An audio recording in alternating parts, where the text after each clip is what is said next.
Jeg bor i Vejle, i cykelafstand fra midtbyen. Jeg cykler gerne frem og til bageren.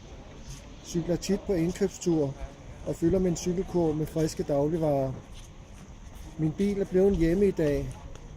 Bæredygtig shopping forudsætter, at du ofte lader bilen stå. Jeg nyder Endriks gartneriudsalg i Vejle Midtpunkt. Gartneriet Rødmose ligger i Tjulkær, syd for Vejle. Produktionen omfatter mere end 100 forskellige slags frugt og grønt.